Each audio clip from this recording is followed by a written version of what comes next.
کتاب و سنت سے سمٹنے کا، ہمیں جو مضبوطی سے تھامنے کا جو حکم دیا تھا، وہ کتنا ضروری تھا اور آج بھی کتنا ضروری ہے، قیامت تک کے لیے ضروری رہے گا کہ اس میں ذرا سی بھی کوتاہی ہوئی، ذرا سی بھی سستی ہوئی اور ہمارا تعلق کتاب و سنت سے کمزور ہوا تو اس کا انجام کیا ہوا؟ صحابہ کی موجودگی میں بھی لوگوں نے گمراہیاں پیدا کر دی اور خصوصیت کے ساتھ ہر نماز میں، ہر رکعت میں جو یہود و نصارہ کے نقش قدم پر چلنے سے ہم اللہ کی پناہ مانگتے ہیں، اس کی اہمیت کیا ہے کہ غیر المغضوب علیہم ولا الضالین کہہ کر کے جہاں اس سے پہلے اللہ رب العالمین سے صراط مستقیم کی ہدایت مانگتے ہیں کہ اللہ ہمیں صراط مستقیم کی ہدایت عطا فرما، اہدنا الصراط المستقیم، ہمیں صراط مستقیم کی ہدایت عطا فرما۔ اور صراط مستقیم کون سا راستہ ہے؟ صراط الذین انعمت علیہم، جن پر وہ بندے تیرے چل کر گئے جن پر تو نے انعام کیا ہے۔ صرف اسی پر اللہ رب العالمین نے اکتفا نہیں کیا بلکہ آگے فرمایا غیر المغضوب علیہم ولا الضالین، ان لوگوں کے راستے پر نہ چلا جن پر وہ لوگ چل کر گئے ہیں جن پر تیرا غضب نازل ہوا اور جو گمراہ ہو گئے۔ اور بہت واضح ہے کہ یہ لوگ یہود و نصارہ ہیں جن پر اللہ کا غضب نازل ہوا، جو گمراہ ہو گئے۔ اللہ کے رسول صلی اللہ علیہ وسلم نے قدم قدم پر صحابہ کرام کو یہود و نصارہ کی پیروی سے کیوں روکا تھا؟ ان گمراہ فرقوں کے اسباب پر آپ غور کریں گے اور پڑھیں گے تو آپ کو معلوم پڑے گا کہ ان کی صحبت کی وجہ سے، ان کے علم کی طرف مائل ہونے کی وجہ سے، ان کی باتوں کو لینے کی وجہ سے یہ لوگ گمراہ ہوئے اور ان کے باتوں کو لے کر کے اسلام کے نام پر انہوں نے عقائد ایجاد کیے، بدعتیں نکالی، جس کی وجہ سے یہ گمراہ فرقے وجود میں آئے۔ اسی طرح سے اللہ کے رسول صلی اللہ علیہ وسلم نے بدعتوں سے جہاں کتاب و سنت کو مضبوطی کے ساتھ تھامنے کا حکم دیا، وہی بدعتوں سے اپنے ہر خطبے میں ڈرایا بھی ہے کہ وہ شر الامور محدثاتها، سب سے برا کام وہ جو دین میں نیا نکالا جائے، وکل محدث بدعہ، اور ہر وہ کام جو نیا نکالا جائے وہ گمراہی، وہ بدعت ہے، وکل بدعت ضلالہ، اور ہر بدعت گمراہی ہے، کوئی بدعت اچھی نہیں ہوتی ہے، وکل ضلالۃ فی النار، اور ہر گمراہی کا انجام جہنم ہے۔ اللہ کے رسول صلی اللہ علیہ وسلم نے جہاں اپنے وصیت میں اس بات کو فرمایا کہ میرے سنت کو، میرے خلفائے راشدین کی سنت کو مضبوطی سے لازم پکڑنا، ڈاڑھ سے پکڑ لینا اور نئے نئے کاموں کو ایجاد کرنے سے بچنا، ایاکم محدثات الامور، نئے نئے کاموں سے، نئی نئی باتوں سے بچنا، اس لیے کہ ہر نیا کام جو دین کے اندر نکالا جائے وہ بدعت ہے اور ہر بدعت گمراہی ہے۔ اللہ کے رسول صلی اللہ علیہ وسلم صحابہ کرام تو اس بات کی تاکید کیوں کرتے رہے؟ آپ جب گمراہ فرقوں کا، ان کی بدعتوں پر آپ غور کریں گے تو آپ کو معلوم ہوگا کہ اس کی وجہ یہی ہوئی کہ انہوں نے قرآن و سنت کو ہلکا سمجھا، انہوں نے نئی باتوں کو قبول کیا اور دوسروں کے چمک دمک کو دیکھ کر کے ان کے پیچھے گئے، اس لیے فرقے وجود میں آئے۔ اور ان کی اصلاح کرنے کے لیے علماء نے، ائمہ نے، عمر بن عبدالعزیز رحمۃ اللہ علیہ نے وہی طریقہ اختیار کیا کہ انہیں کبھی دلائل کے زور پر، کبھی طاقت و قوت اور حکومت کے زور پر انہیں کتاب و سنت کی طرف، خلفائے راشدین کی سنت کی طرف موڑنے کی کوشش کی، اور جو اس کی طرف پلٹ کر آئے ان کی اصلاح ہو گئی، وہ توبہ کر کے صحیح راستے پر آ گئے، اور جو اس کی طرف نہیں آئے ان کا انجام بہت برا ہوا، دنیا سے وہ وہی پہنچ گئے جہاں اللہ کے رسول صلی اللہ علیہ وسلم کا ٹھکانہ بتلایا تھا کہ کل ضلالۃ فی النار، ہر گمراہی کا انجام جہنم۔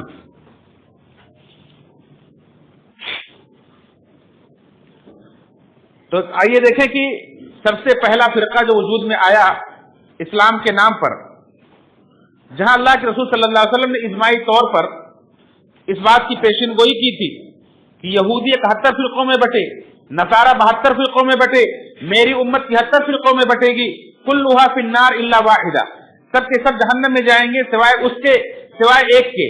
تو صحابہ نے پوچھا اللہ کے رسول صلی اللہ علیہ وسلم وہ ایک فرقہ کون ہوگا؟ تو آپ نے فرمایا کہ ما انا علیہ و اصحابی اليوم، آج جس پر میں اور میرے صحابہ چل رہے ہیں وہ اسی پر چلتا رہے گا۔ یعنی نبی کریم صلی اللہ علیہ وسلم اپنے زمانے کی بات کر رہے ہیں کہ آج جس طرح سے میں اللہ کا نبی اور میرے یہ صحابہ اللہ کی طرف سے آئی ہوئی قرآن و حدیث کی پیروی کر رہے ہیں. ایسے قرآن و حدیث کی پیروی، ایسے صحابہ کی نقش پر چلتے ہوئے جو فرقہ چلے گا، جو جماعت چلے گی، جو گروہ اپنا طریقہ بنائے رکھے گا، وہی کامیاب ہوگا، وہی اللہ کی طرف سے منصور ہوگا، وہی جنت میں جائے گا. اس کے علاوہ باقی سب جہنم میں جائیں گے. یہ اللہ کے رسول صلی اللہ علیہ وسلم نے پیشن گوئی کی. اور ایسے ہی ایک موقع پر اللہ کے رسول صلی اللہ علیہ وسلم نے ایک خصوصی فرقے کے بارے میں نشاندہی کی. جب آپ مال غنیمت تقسیم کر رہے تھے، ایک شخص کھڑا ہوا اور اس نے اعتراض کر دیا، اللہ کے نبی اس میں انصاف سے کام لیجیے. صحابہ کو بڑا برا لگا کہ یہ کون سی گستاخی ہے، اللہ کے نبی صلی اللہ علیہ وسلم وصیت کرنے والا کہاں سے پیدا ہو گیا. اللہ کے رسول نے فرمایا کہ چھوڑ دو، اس کی نسل سے ایک گروہ پیدا ہوگا کہ وہ ایسی نمازیں پڑھیں گے تو اپنی نمازوں کو سامنے ہلکا سمجھو گے، ایسے قرآن کی ایسے روزے رکھیں گے تم ان کے سامنے اپنے روزوں کو تم ہلکا سمجھو گے، لیکن اور قرآن پڑھیں گے لیکن قرآن کے حلق کے نیچے نہیں اترے گا. یہ دین سے ایسے نکل جائیں گے جیسے تیر شکار سے نکل جاتا ہے. اور یہ فرقہ کون سا ہوگا؟ یہ نکلنے والا فرقہ، اسی کا نام خوارج ہے. نکلنے والا، خرجہ کے معنی نکلنا ہوتے ہیں. اس لیے سب سے پہلا فرقہ دین کے نام میں جو وجود میں آیا وہ خوارج کہلایا ہے. اور اللہ کے رسول صلی اللہ علیہ وسلم نے باقاعدہ ان کی نشاندہی کی کہ ان میں سے ایک آدمی ایسا ہوگا جب ان سے میرے صحابہ قتال کریں گے، لڑیں گے اور ان سے جنگ کریں گے تو ان کے مقتولوں میں ایک آدمی ملے گا جس کا ایک ہاتھ اس کے ہاتھ کا کندھا جو ہوگا وہ عورت کی چھاتی کی طرف سے ہوگا. حضرت علی رضی اللہ تعالیٰ عنہ کے زمانے میں جب علی اور معاویہ رضی اللہ عنہ کے درمیان جنگ ہوئی اور جنگ کے خاتمے پر جب دونوں اس بات پر راضی ہو گئے کہ ہم قرآن و سنت کو مطابق فیصلہ کر لیں گے، اور اللہ کے نبی کے دو صحابہ ابو موسیٰ رضی اللہ تعالیٰ عنہ اور عمر بن عاص رضی اللہ تعالیٰ عنہما کو انہوں نے حکم بنایا کہ جو فیصلہ کرے قرآن و سنت کے مطابق ہم اس پر راضی ہو جائیں گے، آپس کی لڑائی ختم کر دیں گے. تو اس موقع پر یہ فرقہ وجود میں آیا اور انہوں نے کہا کہ یہ کون لوگ ہوتے ہیں اللہ کی کتاب کو چھوڑ کر کے یہ صحابی کو حکم بنانے والے کون ہوتے ہیں؟ الحکم الا للہ، حکم تو صرف اللہ کا چلتا ہے. یہ حکم کہاں سے بن گئے؟ اس طرح سے انہوں نے کہا کہ علی کافر ہو گئے. یہی لوگ جن کے باپ دادا کبھی اللہ کے نبی پر اعتراض کرتے تھے، آج اللہ کے نبی کے صحابی، آپ کے داماد عشر مبشرہ اور اللہ کے نبی صلی اللہ علیہ وسلم کے چوتھے خلیفہ علی کو کہہ رہے کہ علی تم کافر ہو گئے، تم نے قرآن کا انکار کیا ہے. یہ دیکھیں اپنی طرف سے قرآن کو سمجھنے کا نتیجہ اور انجام. صحابہ موجود ہیں لیکن گمراہی پیدا ہو گئی. یہ خوارج کا فرقہ وجود میں آ گیا اور ان کے ساتھ باقاعدہ ایک پوری جماعت تیار ہو گئی. انہوں نے کہا علی بھی کافر ہو گئے، عثمان رضی اللہ بھی کافر ہو گئے، اللہ کے نبی کے چچا عباس کو بھی انہوں نے کافر بنا دیا، ابو موسیٰ رضی اللہ تعالیٰ عنہ، عمر بن عاص رضی اللہ تعالیٰ عنہ سب کے اوپر خود کا فتویٰ لگا دیا. اور نہ صرف فتویٰ لگایا بلکہ اس کے بعد برسر پیکار ہو گئے. اپنا گروہ الگ کر کے مسلمانوں کو باقاعدہ اس اپنے عقیدے کی طرف، اپنے مناظر کی طرف دعوت دینے لگے اور جو نہ مانے اس سے قتال کرنے لگے، ان کے جان و مال کو حلال کرنے لگے، ان کی عورتوں کی عزتوں سے کھیلنے لگے. اس طرح سے جب ان کی ذات کی حد سے بڑھی، علی رضی اللہ عنہ نے سمجھایا بجھایا، لیکن جب یہ نہیں مانے کسی طرح سے تو ان سے جنگ کی اور انہیں اہل حرورہ کے مقام پر ان سے جنگ کیا. اور جنگ کرنے کے بعد جب انہیں قتل کیا تو اس کے اندر وہ آدمی ملا جس کے اللہ کے رسول نے جس کی پیشن گوئی کی تھی کہ اس کا ایک ہاتھ کا کندھا اس کا اس طرح سے ہوگا. جب وہ آدمی ملا تو انہوں نے اللہ کا شکر ادا کیا کہ اللہ کے رسول نے جس کے بارے میں پیشن گوئی کی تھی یہ وہی لوگ ہیں، یہ وہی فرقہ خوارج ہے. لیکن اس وقت تو یہ دب گئے، کچل گئے، لیکن ان کے جراثیم تھے وہ بڑھتے رہے، یہاں تک کہ عمر بن عبدالعزیز رحمۃ اللہ علیہ کے دور میں بھی، اور یہ جراثیم آج تک پنپتے رہتے ہیں، رہ کے ابھرتے رہتے ہیں. کسی نہ کسی علاقے میں ایسی ذہنیت کے لوگ پیدا ہوتے رہتے ہیں اور پیدا ہوتے رہیں گے. تو یہ خوارج وجود میں آیا تھا سن 37 ہجری میں، جب علی اور معاویہ رضی اللہ عنہ کے درمیان یہ تحکیم کا معاملہ پیش آیا تھا، یہ حکم بنا کر کے جھگڑے کو ختم کرنے کا معاملہ پیش آیا تھا. اس وقت یہ وجود میں آیا تھا اور ان کا عقیدہ یہ تھا کہ جو امام انصاف نہ کرے اس کے خلاف خروج کرو. حالانکہ اللہ کے نبی صلی اللہ علیہ وسلم نے اپنے مسلمانوں کے امام، ان کے حاکم، ان کے امیر، ان کے بادشاہ کے خلاف خروج کرنے سے منع کیا ہے. جب تک کہ وہ کھلم کھلا تم ان کے اندر کفر نہ دیکھ لو تب تک تم ان کے خلاف خروج نہیں کر سکتے. اگرچہ وہ تمہارے اوپر ظلم کریں، تمہارے مال کو تم سے چھینے، لیکن تمہیں ان کی اطاعت کرنی. جب تک تمہیں کتاب و سنت کے مطابق حکم دیتے رہے اپنے بادشاہ کے، اپنے خلیفہ کی اطاعت کرنی. لیکن ان کا عقیدہ کیا ہے؟ نہیں، امام اگر انصاف نہیں کرے گا ہم اس کے خلاف خروج کریں گے.